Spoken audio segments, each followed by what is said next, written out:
Assalamualaikum warahmatullahi wabarakatuh. Selamat pagi ya saudara-saudara sekalian. Kita masuk ke dalam bab 3 proses pengaturan dan pada tumbuhan. Tapi dalam pertemuan kali ini kita akan membahas mengenai perbedaan dan maupun persamaan antara struktur daun dikotil maupun monokotil. Nah, ini pada aktivitas 3.2 sebenarnya kalian mestinya adalah ke lab kemudian mengamati menggunakan preparat awetan yang berisi mengenai struktur daun baik dikotil maupun monokotil. Kalian mengamati kemudian kalian bisa menjawab pertanyaan di bawah ini.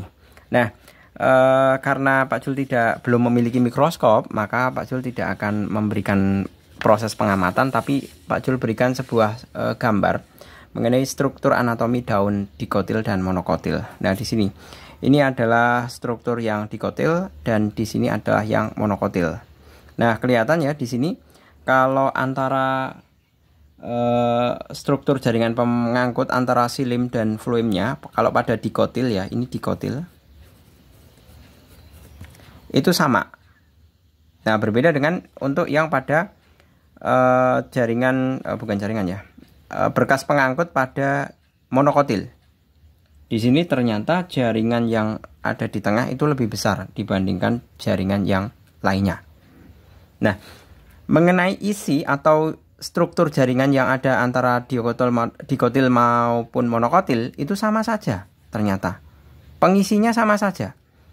Jadi antara dikotil dan monokotil itu sama-sama punya epidermis, punya palisade. Palisade itu yang dikatakan sebagai jaringan tiang atau jaringan pagar. Kemudian dikotil dan monokotil juga punya jaringan bunga karang atau jaringan spon. Itu merupakan salah satu, semuanya adalah jaringan parenkim ya, jaringan pengisi. Kemudian dikotil dan monokotil juga sama-sama punya stomata. Seperti itu. Nah, untuk lebih jelasnya Pak Jul hadirkan di sini mengenai struktur daunnya ya. Ini tadi epidermis adalah kulit yang bagian atas ya. Kemudian di sini ada parenkim yang biasa dikatakan sebagai jaringan pagar. Nah, biasanya kan lurus ini. Ini bentuknya lurus-lurus semua. Ini jaringan pagar.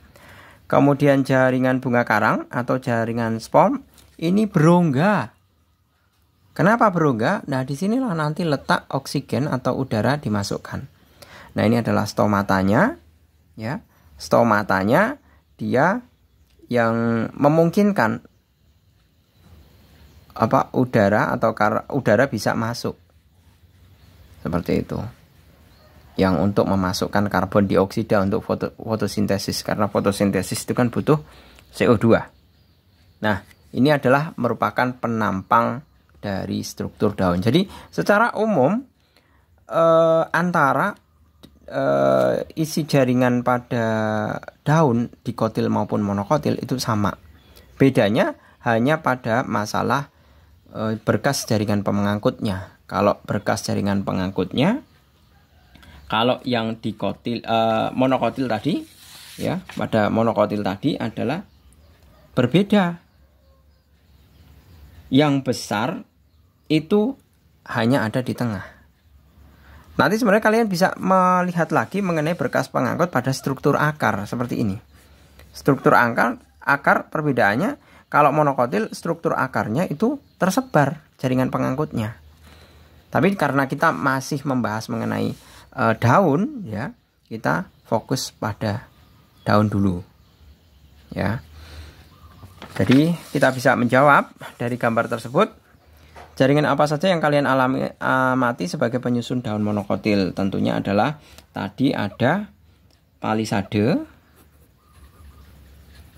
spon, kemudian epidermis, kemudian pembuluh angkut. Pembuluh angkutnya nanti jelas silim dan floem ya. Kemudian jaringan apa yang kalian amati sebagai penyusun daun dikotil? Itu juga sama. Palisade, jaringan palisade, spon atau bunga karang, epidermis, pembuluh angkut. Ya kan? Nah, kemudian pertanyaan yang ketiga, apakah pola jaringan penyusun daun monokotil dan dikotil sama? Nah, jawabannya Tidak. Kalau ini secara umum anggota penyusunnya sama, tapi pola jaringan penyusunnya tidak sama. Tidak sama. Jadi pola penyusunan jaringan tersebut berbeda. Nah, kemudian pertanyaan berikutnya adalah bandingkan pola jaringan tumbuhan monokotil. Nah, ini baru kita diminta untuk membuat pola jaringan tumbuhan monokotil dan dikotil. Nah, di sini letak perbedaannya Pak Jul rangkum di dalam sebuah tabel ya. Di situ bisa kalian baca bahwa perbedaannya pola jaringannya itu terletak pada ukuran atau ukuran jaringan pengangkut. Jadi pola jaringannya itu merupakan aspek pembeda antara daun monokotil dan dikotil. Di mana daun monokotil itu jaringan yang ada di tengah seperti yang saya katakan tadi ya, lebih besar dibandingkan dengan jaringan lainnya. Kalau dikotil itu secara umum sama.